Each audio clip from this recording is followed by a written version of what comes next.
ஷமூன் என்று சொல்லக்கூடிய ஒரு இறைநேசர் வந்திருந்தார், ஒரு நபி வந்தார். அவர் வாழக்கூடிய காலத்திலே மக்களுக்கு வஹதானியத்தை அல்லாஹ் ஒருவன் தான் என்ற செய்தியை எத்தி வைத்தார்கள், அல்லாஹ் மட்டும்தான் வணங்கணும் என்று. ஆனால் வளமையாக எல்லா கூட்டத்திலும் நடந்தது போல அந்த கூட்டத்தார்களும் அந்த நபியை எதிர்த்தார்கள்.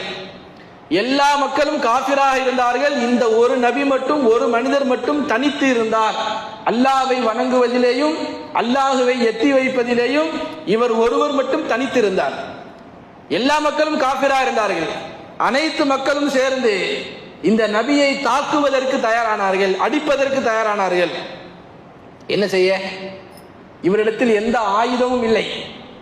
நிராயுத பாணியாக நின்று அந்த மக்களிடத்திலே எதிர்க்கிறார். எல்லா மக்களும் காஃபிர், இவர் மட்டும் முஸ்லிம்.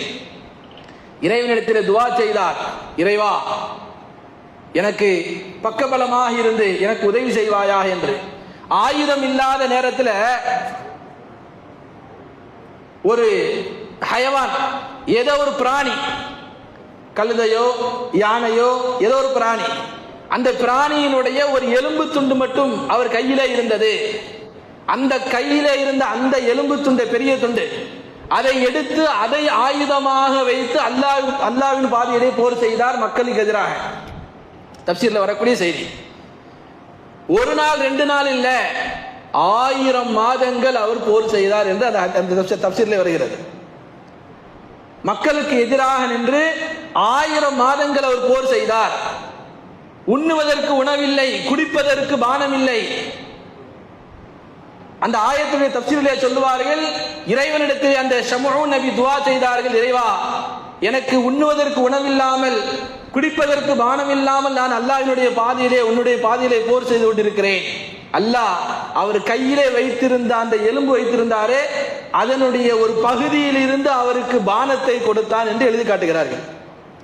எந்த கையில எந்த ஆயுதத்தை வைத்து அவர் போர் செய்தாரோ சண்டையிட்டாரோ அந்த எலும்பு துண்டில் இருந்து, அந்த கையில இருந்த அந்த கருவியில் இருந்து அவருக்கு அல்லாஹ் ஒரு வழியாக பானத்தை கொடுத்தார். அதை குடித்து கொண்டே அவர் போர் செய்தார், சண்டையிட்டுக் கொண்டார். ஒரு நாள் ரெண்டு நாள் இல்ல, 1000 மாதங்கள் அந்த காஃபிர்களுக்கு எதிராக அந்த நபி போர் செய்தார் என்ற செய்தியை நபிகள் நாயகம் ஸல்லல்லாஹு அலைஹி வஸல்லம் சஹாபாக்களுக்கு சொல்லிக் கொண்டிருக்கிறார்கள். சஹாபாக்களுக்கு பேர் ஆர்வம், அதிர்ச்சி, ஆச்சரியம். 1000 மாதங்கள் அல்லாஹ்வினுடைய பாதையிலே காஃபிர்களுக்கு எதிராக நின்று ஒரு நபி, ஒரு முஸ்லிம் போர் செய்திருக்கிறார் என்று சொன்னால் அவருக்கு அல்லாஹ் எவ்வளவு நன்மையை கொடுத்திருப்பான் என்று அந்த செய்தியை கேள்விப்பட்டு சஹாபாக்கள் ஆச்சரியப்பட்டு போனார்கள். அப்போது ஜிப்ரீல் அலைஹிஸ்ஸலாம் இறங்கினார்கள். யா ரசூலல்லாஹ்,